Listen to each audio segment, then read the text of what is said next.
Nurfi Anissa. Saya Yuanda Dwi Monika. Saya Ajeng Maharani Mutia.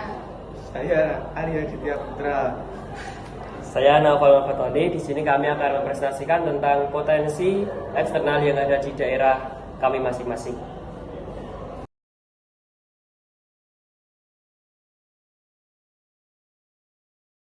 Saya Ajeng Maharani Mutia ingin menganalisis potensi eksternal Dusun Bogor Playen. Sumber daya alam. Dusun Bogor 1 Playen memiliki potensi besar di sektor pertanian. Hasil bumi utama meliputi padi, singkong, jagung, ubi, lele, dan kacang-kacangan. Hasil bumi ini mendukung ketahanan pangan lokal dengan produk olahan seperti gaplek, gatot, dan tiwul. Kekayaan budaya dan seni tradisional juga kuat tercermin dari adanya tradisi tahunan seperti bersih dusun dan kesenian seperti gejuk kelesung, toklekan, gamelan, dan prajurit. Sumber daya manusia. Sumber daya manusia di Bogor 1 sangat beragam dan menjadi kekuatan utama.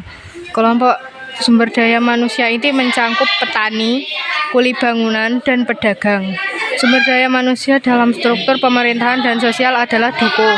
Sementara itu, sumber daya manusia kunci di sektor pendidikan dan birokrasi adalah guru dan PNS. Terdapat juga mahasiswa sebagai sumber daya manusia potensial dan intelektual. Warga juga aktif dalam organisasi seperti Karang Taruna dan PKK yang menjunjung tingginya semangat gotong royong. Ide usaha. Peluang usaha yang dipilih adalah pendirian pusat belajar dan bimbingan belajar seperti desa dusun. Program ini dinilai sebagai investasi sumber daya manusia terpenting dan bertujuan menciptakan sumber daya manusia desa yang lebih berkualitas. Program ini diusulkan untuk dikelola oleh Karang Taruna bekerjasama dengan guru, mahasiswa KKN, mahasiswa lokal, dan siswa senior sebagai tutor sebaya. Layanan intinya adalah bimbingan belajar terjangkau, fokus pada literasi, numerasi, dan bahasa Inggris, serta pendampingan PR bagi anak-anak SD dan SMP. Analisis SWOT, kekuatan. Kekuatan utama program ini adalah sinergi sumber daya manusia yang lengkap, guru, mahasiswa, siswa senior, dan biaya operasional rendah karena banyaknya relawan yang menjamin iuran terjangkau. Kelemahan yang harus diatasi adalah ketergantungan pada siklus KKN, inkonsistensi waktu, komitmen guru atau mahasiswa, dan keterbatasan infrastruktur. Peluang yang dapat dimanfaatkan mencakup potensi dana desa, kemitraan perguruan tinggi, dan peningkatan kesadaran akademik orang tua atau siswa. Ancaman eksternal meliputi persaingan prioritas waktu anak, lebih memilih bermain atau membantu orang tua, keterbatasan kemampuan finansial warga, dan perubahan politik desa. Apa yang akan didirikan? Pusat belajar dan mentoring desa. Layanan intinya adalah bimbingan belajar yang terjangkau dengan fokus pada literasi, numerasi, dan bahasa Inggris, serta sesi pendampingan PR. Mengapa program ini penting? Tujuannya adalah untuk peningkatan kualitas sumber daya manusia sebagai investasi masa depan dusun dan memanfaatkan aset sumber daya manusia lokal, guru, mahasiswa, siswa senior, menjadi nilai ekonomi dan sosial.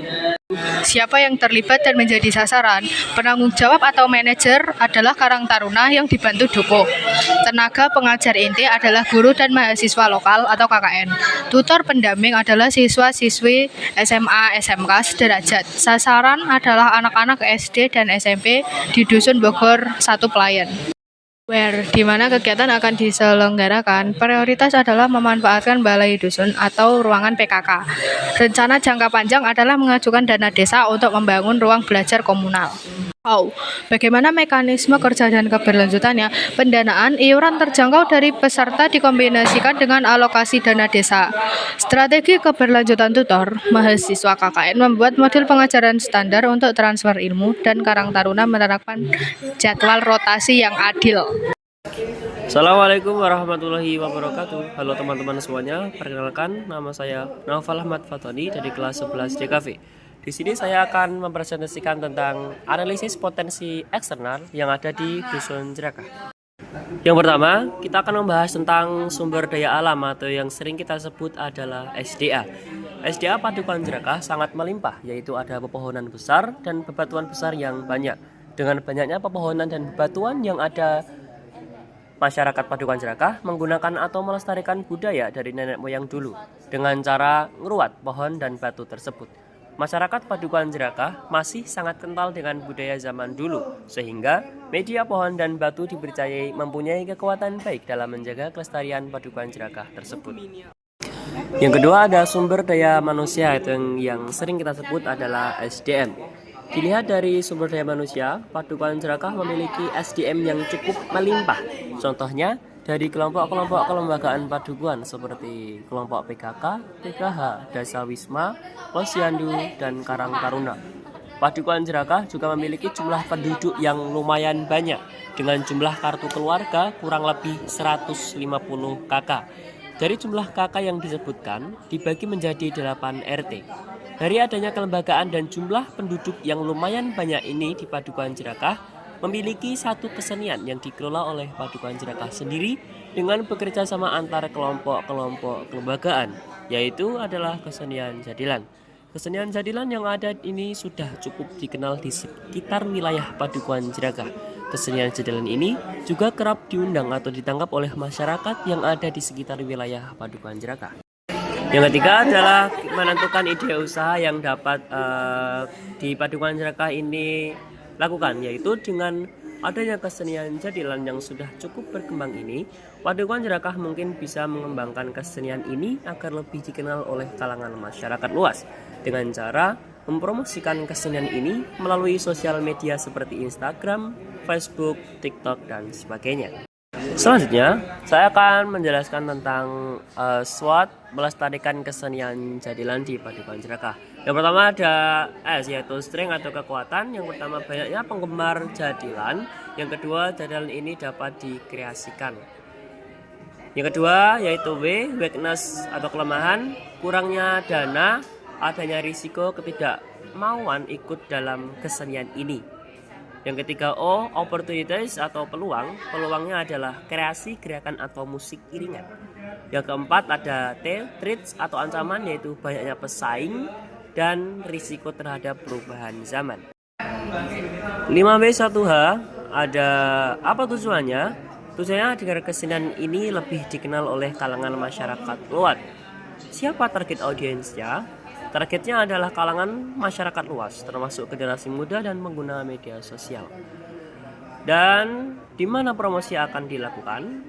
Promosi akan dilakukan melalui media sosial seperti Instagram, Facebook, TikTok, dan platform digital lainnya. Kapan waktu terbaik untuk promosi? Waktu terbaik untuk promosi adalah secara berkala dan terstruktur, terutama saat ada pementasan atau acara khusus di Padukan Jerakah. Mengapa menggunakan media sosial? Menggunakan media sosial adalah cara yang efektif untuk menjangkau kalangan masyarakat luas dengan cepat dan biaya yang relatif rendah. Bagaimana cara pengembangannya? Dengan cara membuat konten promosi yang kreatif dan profesional, menetapkan jadwal posting yang konsisten, dan bisa juga dengan berkolaborasi dengan influencer atau akun-akun budaya lokal. Perkenalkan, nama saya Yuanda. Saya akan menganalisis potensi eksternal Dusun Dunggubah. Yang pertama, sumber daya alam. Mata pencarian utama masyarakat Kelurahan Dunggubah yang merupakan bagian dari Kecamatan Wonosari berpusat pada sektor pertanian dan peternakan. Di bidang pertanian, komoditas utama terlihat dari produk olahan seperti tiwul, mengindikasikan singkong atau gaplek, dan payek kacang, mengindikasikan kacang-kacangan, serta produk sampingan seperti tempe dan jamu. Selain pertanian, terdapat potensi pengembangan budidaya perikanan air tawar seperti lele dan pemanfaatan sumber daya batu alam. Secara sosial dan budaya, Kelurahan Dunggubah juga memiliki aset yang kuat, ditandai dengan keaktifan dalam melestarikan berbagai kesenian tradisional seperti jatilan, karawitan, dan ketoprak. Sumber daya manusia. Dengan populasi sekitar 2.954 jiwa, dengan jumlah perempuan sedikit melebihi laki-laki, yaitu 1.526 berbanding 1.428. Dusun Dunggubah memiliki potensi sumber daya manusia yang cukup signifikan, yang tersebar di 18 RT. Infrastruktur Dasar dusun ini terbilang memadai untuk mendukung pengembangan SDM sejak dini. Dengan adanya 2 PAUD, 1 TK, 1 SD, dan 1 SMP. Selain itu, keberadaan SPBU wilayah dusun menunjukkan adanya aksesibilitas layanan publik dan potensi untuk menunjang mobilitas serta kegiatan ekonomi masyarakat. Ide usaha memanfaatkan potensi sektor perikanan yang ada di Dusun Dunggubah. Saya berencana mendirikan usaha budidaya ikan lele. Langkah ini akan diperkuat melalui strategi diversifikasi produk dengan mengolah hasil panen menjadi produk bernilai jual lebih tinggi dan tahan lama seperti lele asap dan abon lele untuk memperluas pasar dan meningkatkan nilai tambah ekonomi. SWOT budidaya ikan lele. 1. Kekuatan. Yang pertama, permintaan pasar sangat tinggi dan stabil. 2. Lele sangat tahan banting penyakit dan pertumbuhan cepat. Panen 2-3 bulan. 3. Budidaya mudah dan tidak butuh lahan luas. Kolam terpal atau bioflok. 2. Kelemahan. Yang pertama, biaya pakan sangat tinggi mendominasi pengeluaran. 2. Manajemen limbah air sulit atau menyebabkan bau. 3. Adanya risiko kanibalisme jika penyortiran tidak rutin. 3. Peluang. Yang pertama, inovasi teknologi bioflok aquaponik untuk efisiensi dan peningkatan pada tebar. 2. Diversifikasi produk olahan lele asap, abon meningkatkan nilai jual. 3. Peluang pasar ekspor jika memenuhi standar kualitas. Ancaman. 1. Persaingan harga ketat, mereka banyak peternak. 2. Kenaikan harga pakan yang terus-menerus. 3. Resiko wabah penyakit mendadak yang dapat menyebabkan gagal panen total. 5W plus 1H. Apa? Budidaya ikan lele adalah usaha yang menghasilkan produk berupa ikan lele segar untuk konsumsi masyarakat sekaligus layanan pasaran melalui pasar tradisional, rumah makan, penjualan online. Siapa? Usaha ini dijalankan dengan modal utama meliputi kolam terpal, benih lele, pakan, serta peralatan pendukung. Yang menjadi sasaran adalah rumah tangga, pedagang ikan, restoran, rumah makan. Di mana?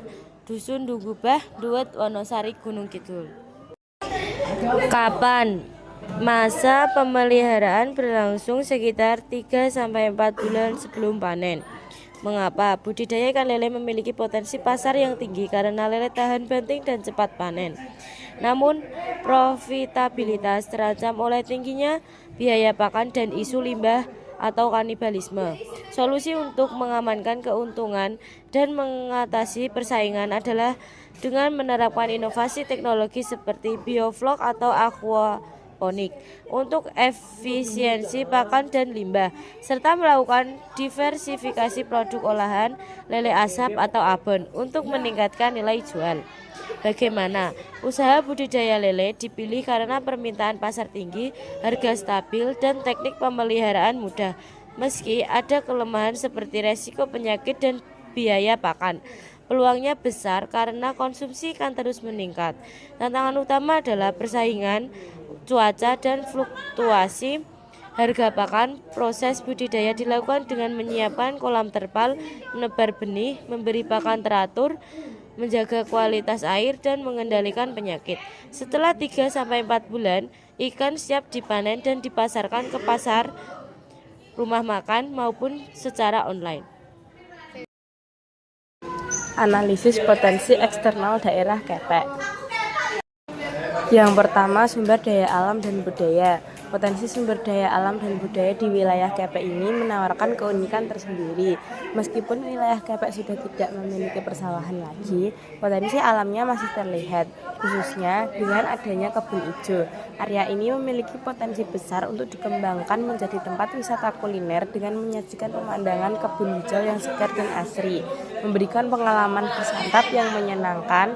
Selain itu, kekayaan budaya menjadi nilai tambah, terutama dengan adanya kesenian musik toklek atau kentongan yang unik. Kesenian ini menggunakan instrumen utama kentongan bambu sebagai ukuran untuk menghasilkan melodi selaras. Selanjutnya, sumber daya manusia. Dilihat dari sumber daya manusia, wilayah Kepe ini menunjukkan adanya populasi yang aktif dengan jumlah penduduk terbagi antara 2.450 pelajar dan 3.593 orang yang bekerja. Aspek demografi ini didukung oleh nilai plus wilayah yang sangat strategis. Kepek merupakan pusat segala aktivitas di Wonosari. Kelengkapan fasilitas mulai dari pasar, pertokoan, bank, hingga pusat kuliner menjadikan daerah ini lokasi paling ideal untuk tempat tinggal yang nyaman dan praktis. Konsentrasi wilayah dan aktivitas ini membuka banyak peluang usaha dan bisnis yang berkembang pesat. Yang selanjutnya, ide usaha. Mengembangkan wisata kuliner kebun ijo yang menawarkan pemandangan segar dan lokasi yang strategis di Wonosari.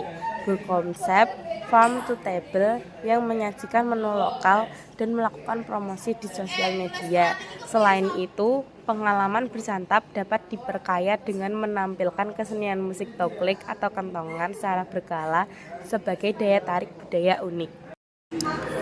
SWOT pengembangan tempat kuliner kebun ijo. Yang pertama, kekuatan, konsep dan suasana yang khas, spesialisasi masakan Jawa tradisional dan kapasitas besar. Yang kedua, kelemahan, lokasi bukan di pusat keramaian dan ketergantungan pada cuaca. Yang ketiga, peluang, pemasaran digital dan media sosial dan peningkatan pariwisata di Gunung Kidul. Dan yang terakhir, ancaman, munculnya banyak restoran dan kafe yang menawarkan konsep serupa dan perubahan selera konsumen. Selanjutnya 5W+1H. Yang pertama, what atau apa.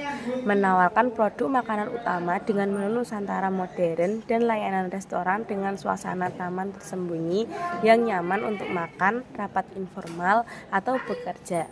Yang kedua, who atau siapa. Target pemasaran adalah semua kalangan, baik remaja, dewasa, maupun orang tua, dan dengan membuka lowongan pekerjaan bagi warga setempat. Where atau di mana. Berlokasi di Padukuhan Tegalmulyo, Kalurahan Kepek, Wonosari. Yang keempat, when atau kapan. Rencana pengembangan untuk 1 tahun pertama fokus pada pemasaran. Tahun berikutnya mulai mengembangkan tempat dan produk seperti memperluas area kebun, menambah menu yang menarik, dan memunculkan layanan catering untuk acara kantor. Yang kelima, why atau mengapa. Rencana ini dibuat karena analisis menunjukkan adanya peluang untuk mengisi kekosongan pasar, yaitu tidak adanya tempat makan dengan suasana alam yang tenang. Meskipun didukung oleh target pasar yang jelas dan pasti, usaha ini memiliki resiko yang sangat tinggi karena kebutuhan modal investasi properti yang besar dan keterbatasan fisik seperti lahan parkir.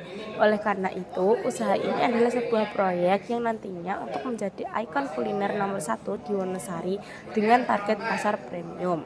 Dan yang terakhir adalah how atau bagaimana. Langkah pengembangan. Yang pertama, ciptakan zona instagramable.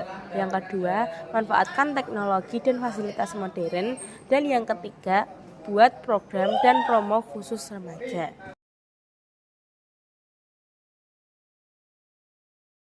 Sumber daya alam SDA di Padukuhan Semuge. Ada 3 yang ingin saya sebutkan, yaitu ada Gua Purba yang dijadikan wisata, yaitu ada Gua Braholo. Lahan pertanian, banyak lahan tak ada hujan, pertanian sayuran, tanaman pangan, dan hortikultura. Dilihat dari banyaknya warga yang bermata pencairan sebagai petani di Padukuhan Kedonmiri Semuge, tanah relatif subur di beberapa bagian, terutama dekat aliran sungai kecil atau dataran yang tidak terlalu berbukit. Peternakan ayam, kambing, ternak kecil lain sebagai sumber protein dan tambahan pendapatan masyarakat. Sumber daya manusia. Berdasarkan potensi wilayah tersebut, Desa Semuge di Kapanewon Rongkop memiliki fondasi ekonomi utama pada pertanian lahan kering, jagung, singkong, dan peternakan. Didukung oleh SDM usia produktif yang signifikan. Meskipun banyak yang merantau, desa ini tengah bergeser fokus dengan giat mengembangkan sektor pariwisata terutama Gua Braholo. yang didorong oleh perbaikan infrastruktur dan didukung oleh inisiatif UMKM serta ekonomi kreatif lokal. Ide usaha, peluang usaha di Desa Semuki dapat diarahkan pada pengembangan Gua Braolo sebagai daya tarik wisata utama.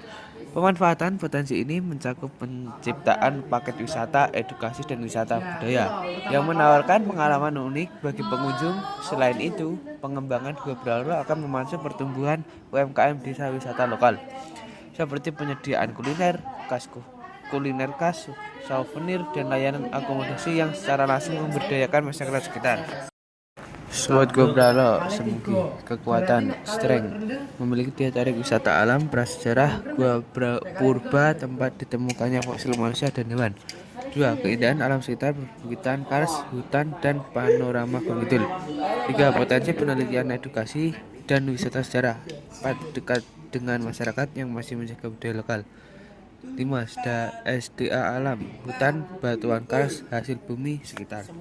Kelemahan, weakness, akses jalan menuju lokasi masih terbatas, jalan kecil atau menanjak. Promosi pariwisata belum maksimal, fasilitas penunjang, toilet, rest area, petunjuk jalan masih minim. SDM lokal sebagian besar bekerja di sektor pertanian, belum terlatih penuh sebagai pengelola wisata. Jumlah sekolah sekitar terbatas dalam pemanfaatan Gua Braolo sebagai media edukasi. Peluang, opportunities, potensi dikembangkan menjadi wisata edukasi, sekolah, sejarah, arkeologi, biologi lingkungan, bisa menjadi pusat penelitian prasejarah yang mendukung perkembangan ilmu, mendukung perekonomian warga, UMKM, kuliner lokal, batik, homestay, mendukung branding Gunung Kidul sebagai kabupaten dengan wisata alam dan sejarah, potensi kerjasama sekolah, kampus, masyarakat dalam pengembangan wisata edukasi. Ancaman atau threats, persaingan dengan destinasi wisata lain di Gunung Kidul, Gua Pindul, Gua Jomblang. Risiko kerusakan lingkungan atau gua jika pengelolaan tidak ramah lingkungan, kurangnya kesadaran masyarakat anak muda tentang pelestarian budaya dan SDA. Ketergantungan wisata pada musim tertentu, cuaca, akses sulit saat hujan. 5W+1H, what, apa produk utama Gua Braolo mencakup wisata alam prasejarah dengan fokus edukasi fosil dan sejarah manusia purba, didukung oleh peluang penelitian dan pengembangan UMKM lokal, batik, kuliner, kerajinan. Pemasaran akan dilakukan secara digital dan melalui kerjasama dengan institusi pendidikan untuk paket wisata edukasi. Siapa pengelolaan Gua Braolo merupakan kolaborasi antara pemerintah daerah dan masyarakat Padukuhan Semuki dengan warga sekitar sebagai SDM utama, pemandu, penjaga, pedagang. Pendanaan bersumber dari swadaya masyarakat, dana desa, dukungan pemerintah, dan investor. Konsumen yang ditargetkan luas meliputi wisatawan lokal, pelajar, mahasiswa, peneliti, dan mancanegara. Where, di mana meskipun rencana pengembangan situs Gua Braolo sudah dimulai sejak penemuannya pada tahun 1980-an. Optimalisasi sebagai destinasi wisata edukasi direncanakan untuk periode 2025 hingga 2030.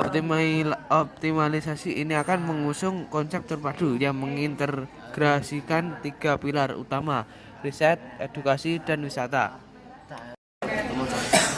Kapan Gua Braolo berlokasi di Padukuhan Semuki, Kelurahan Semuki, Kabupaten Rangkap, Kabupaten Gunung Kidul, DIY. Akses menuju lokasi ini relatif spesifik, yaitu melalui jalan Agas yang melintasi kawasan perbukitan kars di wilayah Rangkap.